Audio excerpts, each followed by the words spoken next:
Berlatar di sebuah perbukitan tepatnya di Ethiopia, dua orang prajurit penembak jitu sekaligus sahabat karib dia, Bob tokoh utama kita, dan temannya Doni si pengintai mereka ditugaskan untuk mengamankan konvoi ekspedisi pasukannya dari ancaman serangan dadakan yang kapan saja bisa terjadi.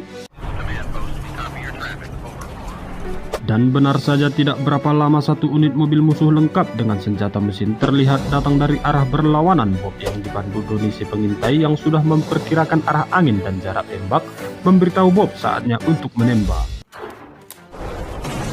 Di sini Doni yang terlalu cepat melapor ke base bahwa ancaman sudah dinetralisir dan meminta izin untuk kembali pulang bertemu kekasih sanak saudara saudere. Namun tiba-tiba sekelompok musuh bersenjata lengkap datang membawa artileri. Mau tidak mau mereka berdua harus menghadapinya walaupun dihujani artileri.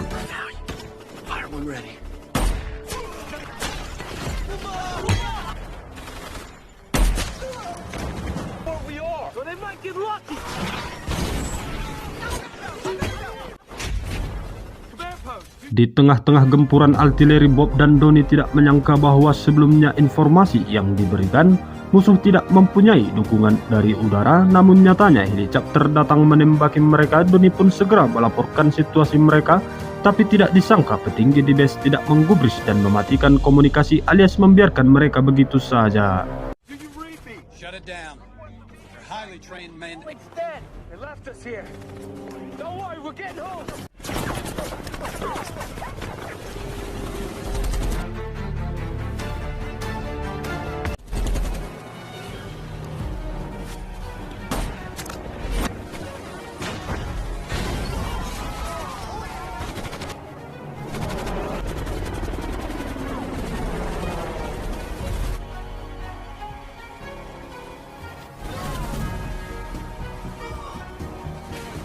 Bob dan Doni yang sadar mereka dikorbankan berjuang untuk nyawa mereka, yang membuat Doni rekan sekaligus sahabat karibnya tertembak di bagian perut dan harus tewas seketika itu juga. Bob yang sudah kehilangan sahabatnya dengan skill menembak yang sudah bertahun-tahun diasah berhasil menembak baling-baling heli tersebut dan membuatnya oleng seketika itu juga.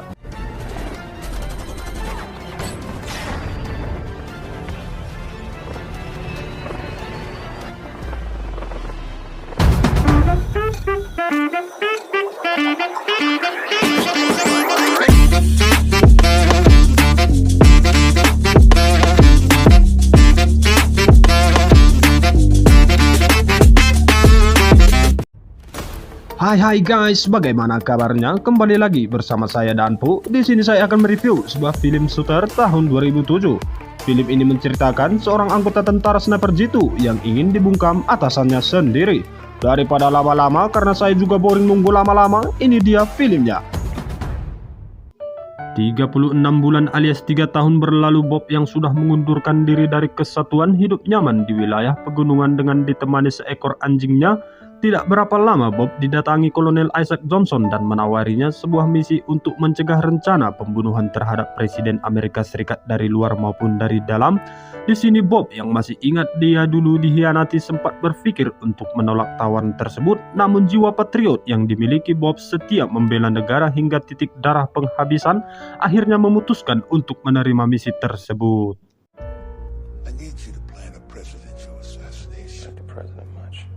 Your 5 minutes is up. And know you could have done something about it. What would be if it's number night or day? Sebelum Bob berangkat, dia melatih skill snipernya lalu pergi menuju ke 3 titik lokasi Philadelphia, Baltimore, dan Washington DC yang diinformasikan Johnson bahwa ketiga tempat itulah yang akan dikunjungi Presiden, bahwa salah satu dari ketiga lokasi tersebut akan terjadi percobaan pembunuhan terhadap Presiden. Setelah Bob mengunjungi ketiga tempat tersebut dengan keahlian Bob sebagai penembak jitu serta sudah memperkirakan dan mempelajari setiap sudut di tempat itu, kecepatan angin, kelembapan udara, letak kamera, dan lain-lain, Bob sangat yakin bahwa Washington DC adalah tempat yang 90% akan terjadi percobaan pembunuhan terhadap Presiden. Maka dari itu kehadirannya lah yang akan menggagalkan rencana tersebut. Dan tibalah hari di mana Presiden Amerika Serikat akan memberikan sembako alias pidato di Washington DC. Bob dan Johnson beserta anak buahnya yang sudah siap siaga memantau situasi dan keadaan. Tiba-tiba Johnson memperkenalkan petugas kepolisian Konoha yang ketika Bob sendiri melihat kancing sarung pistol aparat tersebut tidak safety, sudah merasa bahwa ada kejanggalan, namun dia tidak terlalu menanggapinya.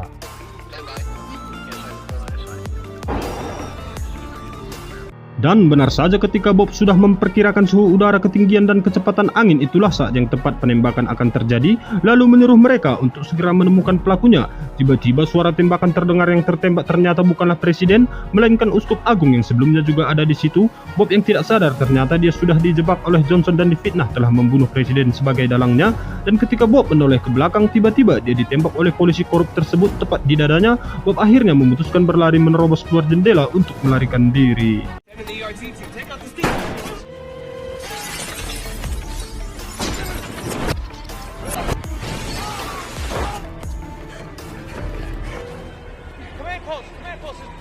Condor 2, en route to suspect location. FBI, put your hands up, please. Right on time, like it was supposed to. What? I didn't shoot the president. Simmons was a setup. Di sini Bob menjelaskan kepada agen FBI James David Edward, kita panggil saja James, yang baru saja dia jatuhkan dengan mudahnya, bahwa dia telah dijebak oleh aparat Stanley Timmons. Padahal di sini Timmons tidak lebih hanya seorang suruhan. Otak dan dalang di balik semua itu tidak lain tidak bukan adalah Kolonel Isaac Johnson sendiri. Dengan dua timah panas yang bersarang di tubuhnya, Bob yang menahan rasa sakit melarikan diri dengan membawa lari mobil dinas agen James dan berusaha tidak tertangkap dari kejaran polisi yang sudah memenuhi kota. Akhirnya Bob masuk ke door smear otomatis selagi mobil sedang dicuci. Di sini Bob memanfaatkan waktu untuk menutup lukanya guna menghentikan pendarahan.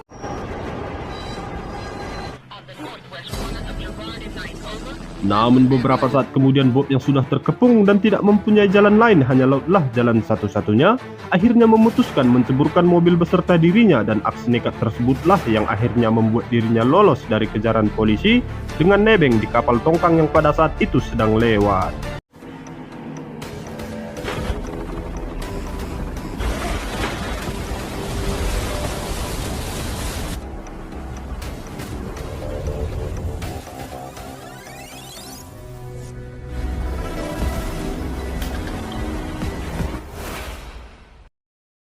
Di saat situasi sudah sedikit mereda di malam harinya, Bob pergi ke minimarket yang mirip Indomaret setelah berhasil mengelabui ibu-ibu si kasir minimarket dan membeli bahan-bahan medis darurat untuk dirinya.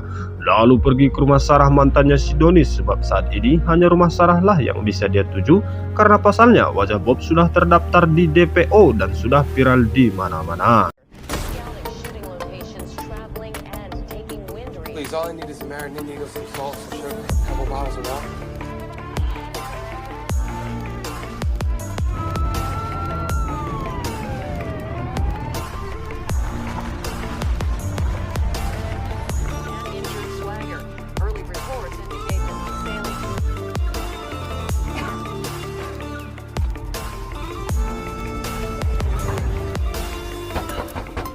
I don't feel embarrassed. Setelah berhasil meyakinkan Sarah, akhirnya Sarah mau menolong Bob dan membeli semua bahan-bahan yang diperlukan. Lalu Sarah pun mengobati luka Bob karena Sarah sendiri pernah sekolah perawat dan mendapat gelar yang kita kenal seorang bidan. Sorry to bother you, ma'am. I'm in some bad trouble and I need some help.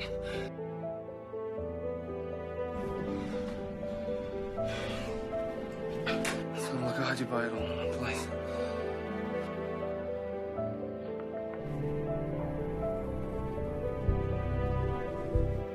Sementara itu Kolonel Johnson segera menyuruh anak buahnya untuk tetap mencari Bob karena dia tahu Bob masih hidup.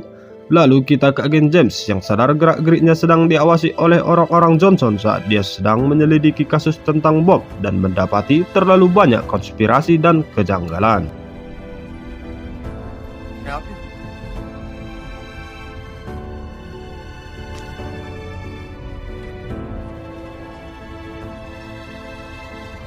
Kembali ke Bob yang sudah merasa baikan dengan dibantu Sarah yang akan menemui agen James sembari memberikan bukti foto plat mobil yang digunakan Johnson pada saat datang ke rumah Bob di awal film. Ya, di sini Bob sengaja menggunakan agen James untuk menarik perhatian orang-orang Johnson, dan benar saja, beberapa saat kemudian agen James harus kena imbasnya sampai-sampai dia diculik dan hampir saja terbunuh. Untung Bob datang di waktu yang tepat, nyawanya pun akhirnya terselamatkan.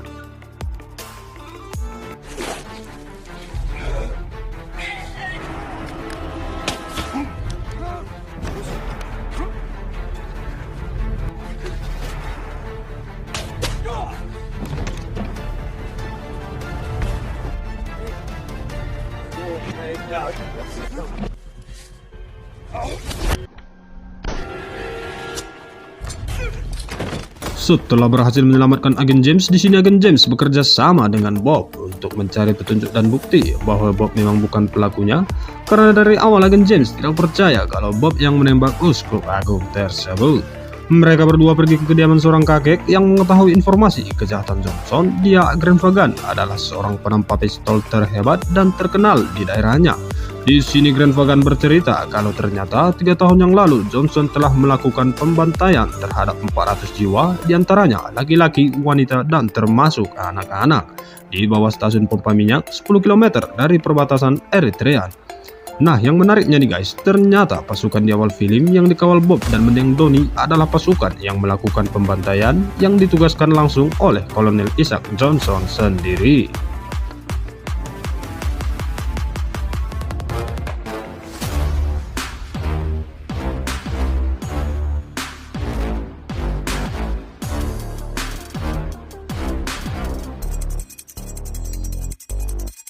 Sementara itu Kolonel Johnson yang mengetahui anak buahnya gagal membunuh agen James yang menurutnya jadi ancaman, di sini bawahannya mendapat informasi bahwa Bob pernah terlihat di kediaman Sarah. Lalu Kolonel Johnson memerintahkan anggotanya untuk menculik Sarah agar bisa melemahkan gerak-gerik Bob. Kemudian diperlihatkan Bob dan James pergi ke kediaman salah satu anak buah Kolonel Johnson. Di sini Bob sudah tahu bahwa ini adalah jebakan yang dibuat Kolonel Johnson. Bob juga tidak kehabisan akal. Dia juga mempersiapkan semuanya dengan meletakkan bom rakitan di tempat-tempat tertentu untuk mengantisipasi kemungkinan terburuk. Sementara itu agen James yang melindunginya dan memantau situasi dari kejauhan. And 10 o'clock.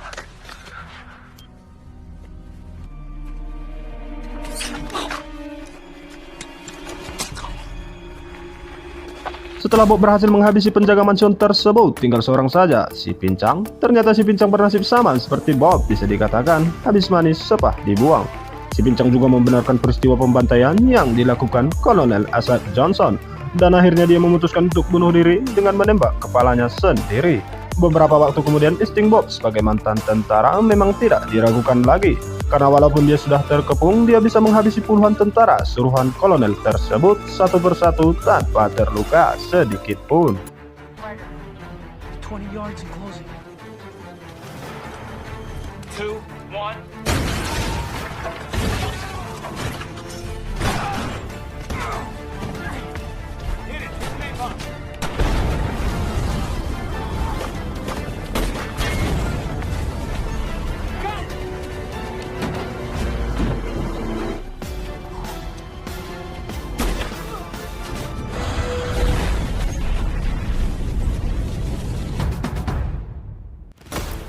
Singkat cerita, Bob yang mengetahui Sarah diculik akhirnya menyepakati akan bertemu untuk menukar Sarah dengan bukti rekaman kejahatan Johnson yang dimiliki Bob.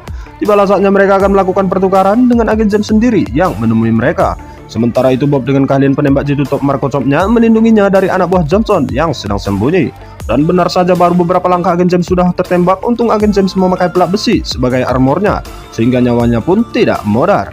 Setelah berhasil menghabisi anak buah Johnson, Bob keluar dari persembunyian dan pergi menemui mereka. Sementara itu Kolonel Johnson selama ini ternyata sekongkol dengan senator US dan ikut serta di pertemuan tersebut. Namun sebelum FBI datang, Bob sudah terlebih dahulu membakar handphone yang terdapat bukti rekaman di dalamnya dan menyerahkan diri karena dia tahu Johnson akan tetap lolos di mata hukum dengan senator US sebagai backingnya.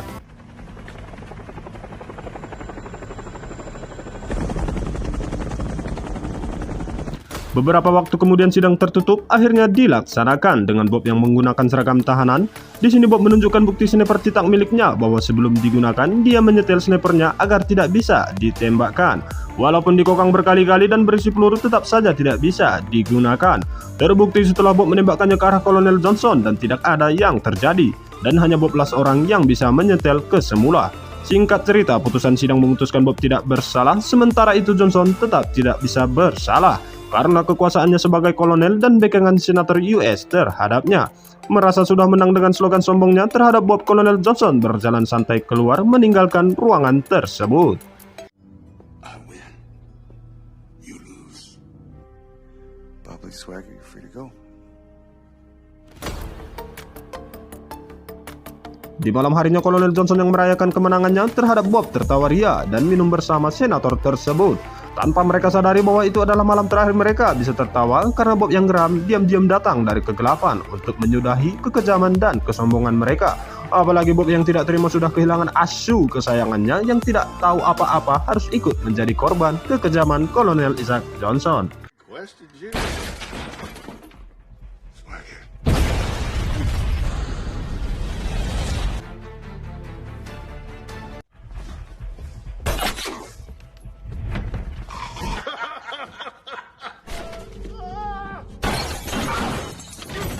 I am a United States Senator.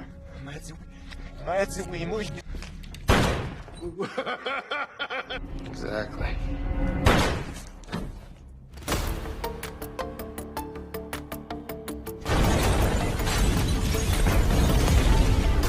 Tamat film pun selesai dengan diperlihatkan Sarah yang menunggu Bob karena di antara dua insan tersebut sudah tumbuh benih-benih cinta.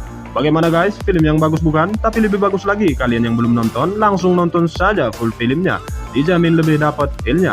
Nah, bagi kalian yang sudah nonton filmnya silahkan koreksi dan bebas komen di kolom komentar apabila saya kurang atau salah dalam penyampaiannya. Seperti biasa, kalau kalian suka dengan video ini jangan lupa like, share, komen, dan subscribe karena subscribe itu gratis. Bagi saya, satu subscribe kalian adalah penyemangat saya untuk membuat konten selanjutnya dan juga demi perkembangan channel ini. Terima kasih sudah nonton, saya dan Pu pamit undur diri, sampai jumpa di konten selanjutnya. Dadah.